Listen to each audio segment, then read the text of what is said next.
Hi ನಮಸ್ಕಾರ, welcome back to the channel. ಇವತ್ತಿನ ವಿಡಿಯೋದಲ್ಲಿ ಈ ರೀತಿಯಾದ ಒಂದು ಬ್ಲೌಸ್ ಪೀಸಿನ ಬಟ್ಟೆ ಇದೆ ನನ್ನ ಹತ್ರ. ಇದನ್ನ ಹೇಗೆ ರಿಯೂಸ್ ಮಾಡೋದು ಅನ್ನೋದನ್ನ ನೋಡೋಣ. ತುಂಬಾನೇ ಈಸಿ, ವೆರಿ ಸಿಂಪಲ್. ನಿಮ್ಗೆ ಕ್ಯಾನ್ವಸ್, ಸ್ಪಾಂಜು, ಜಿಪ್ ಅನ್ನೋರು ಯಾವುದೇ ಅವಶ್ಯಕತೆ ಇರೋದಿಲ್ಲ. ಹಾಗಾದ್ರೆ ಬನ್ನಿ ಇವತ್ತು ಹೇಗ್ ಮಾಡೋದು ಅನ್ನೋದನ್ನ ನೋಡ್ತಾ ಹೋಗೋಣ. ಇವತ್ತಿನ ವಿಡಿಯೋವನ್ನ ಶುರು ಮಾಡೋಕ್ಕಿಂತ ಮುಂಚೆ ಯಾರೆಲ್ಲ ನಮ್ಮ ಚಾನಲ್ ಅನ್ನ ಹೊಸದಾಗಿ ನೋಡ್ತಿದ್ರು ದಯವಿಟ್ಟು ಸಬ್ಸ್ಕ್ರೈಬ್ ಮಾಡ್ಕೊಂಡು ನೋಡಿ. ಹಾಗೆ ಈ ವಿಡಿಯೋ ನಿಮ್ಗೆ ಇಷ್ಟ ಆಗಿದ್ದಲ್ಲಿ ದಯವಿಟ್ಟು ಒಂದು ಲೈಕ್ ಅನ್ನ ಕೊಡೋದನ್ನ ಮರಿಬೇಡಿ. ಹಾಗೆ ನಿಮ್ಮ friends, family, neighbours, well wishers ಎಲ್ಲರಿಗೂ ನನ್ನ ವಿಡಿಯೋಸ್ ಅನ್ನ ಶೇರ್ ಮಾಡಿ. ಸೊ ಇವತ್ತಿನ ವಿಡಿಯೋವನ್ನ ಶುರು ಮಾಡೋಣ. ಇವತ್ತಿನ ಪ್ರಾಡಕ್ಟ್ ಅನ್ನ ಮಾಡಕ್ಕೆ ನಾನು ತಗೊಂಡಿರುವ ಬಟ್ಟೆಯ ಅಳತೆ 10.5 ಇಂಚು ಅಗಲ ಇದೆ, ಹಾಗೆ 27 ಇಂಚು ಉದ್ದ ಇದೆ. ನೆಕ್ಸ್ಟ್ ನಾನೇನ್ ಮಾಡ್ತೀನಿ ಅಂದ್ರೆ ಇದನ್ನ ಈ ರೀತಿಯಾಗಿ ಟರ್ನ್ ಮಾಡಿ ಇಟ್ಕೊಳ್ಬೇಕು. ಸೊ ಉಲ್ಟಾ ಕಡೆ, ತುದಿ ಕಡೆ ಒಂದು 5.25 ಇಂಚಿಗೆ ಒಂದು ಮಾರ್ಕ್ ಅನ್ನ ಮಾಡಿ ಅಲ್ಲಿ ಕರೆಕ್ಟ್ ಆಗಿ ಈ ರೀತಿಯಾಗಿ ಒಂದು ಫೋಲ್ಡ್ ಅನ್ನ ಮಾಡ್ಕೊಳ್ತೀನಿ. ನೋಡಿ, ಇದು ಹೆಚ್ಚು ಕಡಿಮೆ 5.25 ಇಂಚು ಬರಬೇಕು.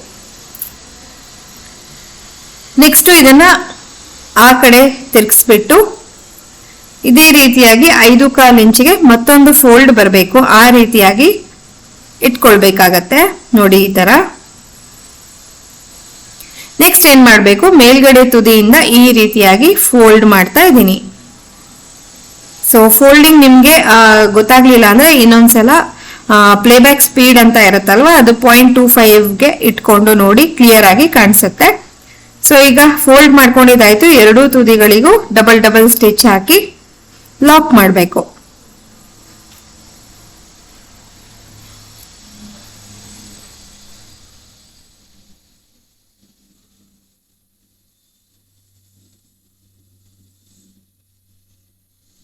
ಸೊ ಈ ಒಂದು ಪ್ರಾಡಕ್ಟ್ ಅನ್ನ ಹೊಲಿಯೋದಕ್ಕೆ ಕ್ಯಾನ್ವಸ್, ಸ್ಪಾಂಜು, ಜಿಪ್ಪು, ರನ್ನರು ಏನು ಬೇಡ. ಮತ್ತೆ ನೀವು ಬಿಗಿನರ್ಸ್ ಆದ್ರೂ ಸಹ ಆರಾಮಾಗಿ ಇದನ್ನ ಮಾಡಬಹುದು. ಈಗ ನಾನು ಸ್ಟಿಚ್ ಮಾಡಿದಾಯ್ತು ಎರಡೂ ಕಡೆಗೂ. ಇವಾಗ ಏನ್ ಮಾಡ್ತೀನಿ ಅಂದ್ರೆ ಆ ಓಪನ್ ಸೈಡ್ ಅಲ್ಲ, ಮತ್ತೆ ಕ್ಲೋಸ್ ಸೈಡ್ ಏನಿದೆ, ಓಪನ್ ಸೈಡಿಗೆ ಮಾಡಬಾರ್ದು, ಕ್ಲೋಸ್ ಸೈಡ್ ಅಲ್ಲಿ ಈ ರೀತಿಯಾಗಿ ಒಂದು ಕರ್ವ್ ಅನ್ನ ಮಾರ್ಕ್ ಮಾಡ್ಕೊಳ್ತಾ ಇದ್ದೀನಿ. ಎರಡೂ ಕಡೆಗೂ ಇದೇ ರೀತಿಯಾಗಿ ಒಂದ್ ಸ್ವಲ್ಪ ಕರ್ವ್ ಶೇಪ್ ಅನ್ನ ಕೊಟ್ಟು ಅಲ್ಲಿ ಸ್ಟಿಚ್ ಅನ್ನ ಹಾಕ್ತಾ ಇದ್ದೀನಿ. ನಿಮ್ಗೆ ಇದರಲ್ಲಿ ಏನಾದ್ರೂ ಡೌಟ್ಸ್ ಬಂದ್ರೆ ನನಗೆ ಕಮೆಂಟ್ ಅಲ್ಲಿ ಕೇಳಕ್ಕೂ ಪರವಾಗಿಲ್ಲ, ನಾನು ಉತ್ತರಿಸ್ತೀನಿ. ಈ ರೀತಿಯಾಗಿ ನಾನು ಸ್ಟಿಚ್ ಅನ್ನು ಹಾಕೊಂಡಿದ್ದಾಯ್ತು. ಆ ಕರ್ವ್ ಪಾರ್ಟ್ ಏನಿದೆ ಅದನ್ನ ಈ ರೀತಿ ಕಟ್ ಮಾಡ್ಕೊಳ್ತೀನಿ. ಎರಡೂ ಕಡೆಗೂ ಹೀಗೆ ಕಟ್ ಮಾಡ್ಕೊಳ್ಬೇಕು. ನೆಕ್ಸ್ಟ್ ಇವಾಗ ನೋಡಿ, ನಾವು ಸ್ಟಿಚ್ ಹಾಕೊಂಡಿದ್ದ ಜಾಗ ಅಲ್ಲ, ಈ ಕಡೆ ಕೆಳಗಡೆ ಹೀಗೆ ಓಪನ್ ಇರುತ್ತೆ. ಆ ಓಪನ್ ಜಾಗದಿಂದ ಈ ರೀತಿಯಾಗಿ ನಾವು ಇದನ್ನ ಸೀದಾ ಮಾಡ್ಕೊಳ್ಬೇಕಾಗತ್ತೆ ಬಟ್ಟೆಯನ್ನ. ಸೊ ಸೀದಾ ಮಾಡಿದಾಗ ಇಲ್ಲೊಂದು ಪಾರ್ಟಿಷನ್ ಕ್ರಿಯೇಟ್ ಆಗಿದೆ ನೋಡಿ. ಹಾಗೆ ಆ ಪಾರ್ಟಿಷನ್ ಕೂಡ ಉಲ್ಟಾ ಮಾಡ್ಕೊಂಡ್ರೆ ಈ ರೀತಿಯಾಗಿ ಮತ್ತೊಂದು ಒಂದು ಪರ್ಸ್ ಆಕೃತಿಯಲ್ಲಿ ನಮ್ಗೆ ಪ್ಯಾಟರ್ನ್ ರೆಡಿ ಆಗತ್ತೆ. ನೋಡಿ, ಈ ತರ ನೋಡಿ ಎಷ್ಟು ಚೆನ್ನಾಗಿ ಒಂದು ಪರ್ಸ್, ಹ್ಯಾಂಡ್ ಪರ್ಸ್ ರೀತಿ ರೆಡಿ ಆಯ್ತು. ಈಗ ನಾನು ಟಾಪ್ ಸ್ಟಿಚ್ ಅನ್ನ ಹಾಕೊಳ್ತೀನಿ. ಎಲ್ಲ ತುದಿಗೂ ನೀಟಾಗಿ ಮೇಲಿಂದ ಕೆಳಗವರೆಗೂ ಸ್ಟಿಚ್ ಅನ್ನ ಹಾಕಬೇಕು. ಜಸ್ಟ್ ಒಂದು ಚೆನ್ನಾಗಿರುವ ಬಟ್ಟೆ ಇದ್ರೆ ನಿಮ್ ಹತ್ರ ಅದನ್ನ ಬಳಸ್ಕೊಂಡು ಈ ರೀತಿಯಾದ ಹ್ಯಾಂಡ್ ಪರ್ಸ್ ಗಳನ್ನ ಸುಲಭವಾಗಿ ನೀವು ಮಾಡ್ಕೊಳ್ಬಹುದು. ಹಾಗೆ ಜಸ್ಟ್ ಒಂದು 5 ನಿಮಿಷ ಸಾಕು ಇದನ್ನ ಮಾಡಕ್ಕೆ. ನೋಡಿ, ಈ ತರ ಇವಾಗ ಇದು ಒಂದ್ ಪಾರ್ಟಿಷನ್ ಇರುವ ಹ್ಯಾಂಡ್ ಪರ್ಸ್ ರೀತಿ ರೆಡಿ ಆಗಿದೆ. ನೆಕ್ಸ್ಟ್ ನಿಮ್ಮ ಹತ್ರ ಮ್ಯಾಗ್ನೆಟಿಕ್ ಬಟನ್ಸ್ ಇದ್ರೆ ನೀವು ಹಚ್ಬಹುದು, ಇಲ್ಲದೆ ಇದ್ರೆ ವೆಲ್ಕ್ರೋ ಬೇಕಾದ್ರೂ ಹಚ್ಬಹುದು. ಯಾವ್ದು ಬೇಕಾದ್ರೂ ನೀವು ಯೂಸ್ ಮಾಡಿ. ನೆಕ್ಸ್ಟ್ ನಾನಿಲ್ಲಿ ಫೋಲ್ಡ್ ಮಾಡಿಬಿಟ್ಟು ಇದರ ಸೆಂಟರ್ ಅನ್ನ ಮಾರ್ಕ್ ಮಾಡ್ಕೊಳ್ತಾ ಇದ್ದೀನಿ. ಸೆಂಟರ್ ಮಾರ್ಕಿಂಗ್ ಆದ ನಂತರ ಅದೇ ಜಾಗದಲ್ಲಿ ನಾನು ವೆಲ್ಕ್ರೋವನ್ನ ಇಟ್ಟು ಸ್ಟಿಚ್ ಮಾಡ್ತೀನಿ. ನೋಡಿ, ಇಲ್ಲಿ ವೆಲ್ಕ್ರೋದ ಒಂದ್ ಪಾರ್ಟ್ ಅನ್ನ ಇಲ್ಲಿಟ್ಟು ಸ್ಟಿಚ್ ಮಾಡ್ಕೊಳ್ತೀನಿ. ಹಾಗೆ ಆ ವೆಲ್ಕ್ರೋವನ್ನ ಈ ತರ ಪ್ರೆಸ್ ಮಾಡ್ತಾ ನಾವು ಒಂದು ಕಂಡುಹಿಡಿಬೇಕು. ಅಂದ್ರೆ ನೆಕ್ಸ್ಟ್ ನಮ್ಮ ವೆಲ್ಕ್ರೋದ ಇನ್ನೊಂದು ಪಾರ್ಟು ಎಲ್ಲಿ ಹಚ್ಚಿದ್ರೆ ಸೂಕ್ತವಾಗಿರುತ್ತೆ ಅಂತ ಹೇಳಿ ಅಲ್ಲಿ ಒಂದು ಮಾರ್ಕ್ ಅನ್ನ ಕೂಡ ಮಾಡ್ಕೊಳ್ಬೇಕು.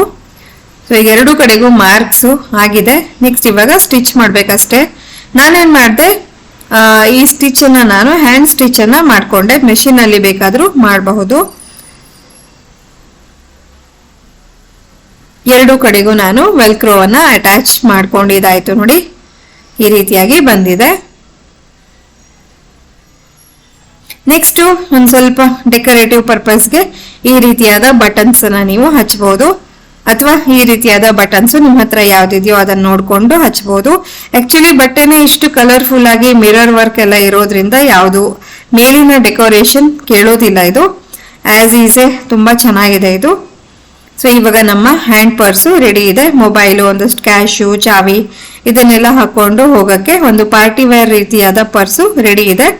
ಇವತ್ತಿನ ವಿಡಿಯೋ ನಿಮ್ಗೆಲ್ಲ ಇಷ್ಟ ಆಯ್ತು ಅಂತ ನಾನು ಭಾವಿಸ್ತೀನಿ. ಇಷ್ಟ ಆಗಿದ್ದಲ್ಲಿ ಪ್ಲೀಸ್ ಒಂದು ಲೈಕ್ ಕೊಡಿ, ಚಾನಲ್ಗೆ ಹೊಸಬರಾಗಿದ್ದಲ್ಲಿ ಸಬ್ಸ್ಕ್ರೈಬ್ ಮಾಡ್ಕೊಂಡು ನೋಡಿ ಅಂತ ಹೇಳ್ತಾ ಇನ್ನೊಂದು ಹೊಸ ವಿಡಿಯೋದೊಂದಿಗೆ ಭೇಟಿ ಆಗೋಣ.